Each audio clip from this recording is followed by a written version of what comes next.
एक बार फिर से आप लोगों का स्वागत है एक्सप्लोर द स्पेस के चैनल पे। और आज हम फिर से जाएंगे स्पेस में। जब साल 1937 में स्टार मेकर नाम की एक नोवेल पब्लिश हुई थी, तो उसमें बताया गया था एक मेगा स्ट्रक्चर के बारे में। वो मेगा स्ट्रक्चर एक बहुत ही एडवांस सिविलाइजेशन के द्वारा बनाया गया था। इस स्ट्रक्चर को बनाने का कारण था कि उस सिविलाइजेशन को एनर्जी की कमी हो रही थी। उनकी एनर्जी की कमी को पूरा करने के लिए उन्होंने ये स्ट्रक्चर बनाया था, और ये स्ट्रक्चर उनके सन के चारों तरफ बनाया जाता, और ये स्ट्रक्चर सन की काफ़ी सारी एनर्जी को कन्वर्ट कर देता था, जो भी एनर्जी वो यूज़ करते थे।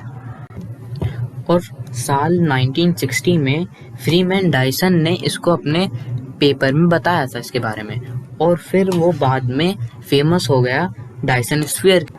आज हम इसी डायसन स्फीयर के बारे में बात करेंगे।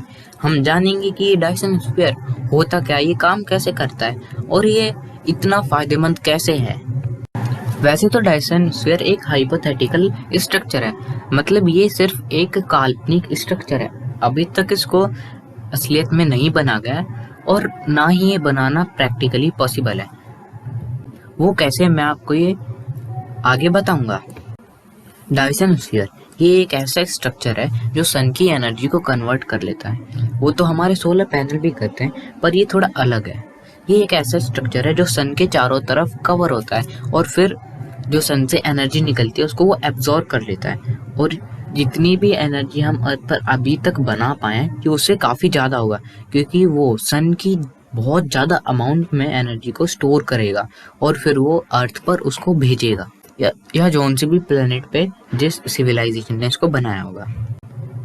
अगर आपको डायसन स्फीयर के बारे में बहुत ज़्यादा डीपली जानना है, तो मैं आपको लिंक डिस्क्रिप्शन में दे दूंगा। आप विकिपीडिया पेज पर पहुंच जाएंगे उस लिंक से, और आप पढ़ लीजिएगा उसको। अब मैं आपको बताने जा रहा हूँ कि डायसन स्फीयर प्रैक्टिकली पॉसिबल क्यों नहीं है। अगर स्पेस में उसको डिवाइस को बनाएंगे और कोई एस्ट्रॉयड या कॉमेट आकर उस पर लग गया तो वो टूट जाएगा। तो स्पेस में ऐसे डिवाइस को बनाने के लिए बहुत ज़्यादा स्ट्रॉन्ग मटेरियल चाहिएगा। इतने स्ट्रॉन्ग मटेरियल शायद है हमारी अर्थ पर। उनमें से कुछ का नाम है कार्बियन। ये अर्थ पर अभी तक सबसे स्ट्रॉन्ग मटेरियल है जो इंसानों को पता है। उसके बाद आता है ग्राफीन। ये भी बहुत ज़्यादा स्ट्रॉन्ग मटेरियल है, और इसका मेल्टिंग पॉइंट है 4236। ये भी काफ़ी हाई मेल्टिंग पॉइंट है इसका, पर हो सकता है शायद ये पिघल जाए। और फिर आता है कार्बन नैनो ट्यूब्स। इसका मेल्टिंग पॉइंट है 3126 सेल्सियस डिग्री। ये तीनों ही मटेरियल डायमंड से ज़्यादा स्ट्रॉन्ग है, और ये तीनों बहुत ज़्यादा स्ट्रॉन्ग है, पर इन तीनों मटेरियल की कॉस्ट भी बहुत हाई है। और मज़े की बात तो ये है कि ये तीनों मटेरियल कार्बन के हैं।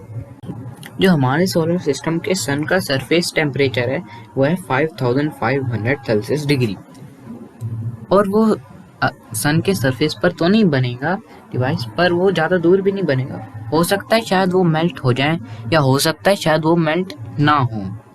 और सबसे बड़ी प्रॉब्लम तो ये भी है कि वो एनर्जी अर्थ पर कैसे आएगी। अगर टेस्ला होते तो शायद वो अर्थ पर वायरलेसली आ जाती, क्योंकि टेस्ला का एक प्रोजेक्ट था जिसमें वो वायरलेसली एनर्जी को ट्रांसफ़र कर सकते थे, पर वो बना नहीं। और दूसरी बात तो ये है कि हमारी अर्थ पे इतना मैटर नहीं है कि हम सन को कवर कर पाएँ। तो आज की वीडियो के लिए इतना ही। हम आपको मिलते हैं अपनी अगली वीडियो में। तब तक के लिए आप मेरी पुरानी वीडियो देख सकते हैं, और मेरी वीडियो देखने के लिए बहुत शुक्रिया।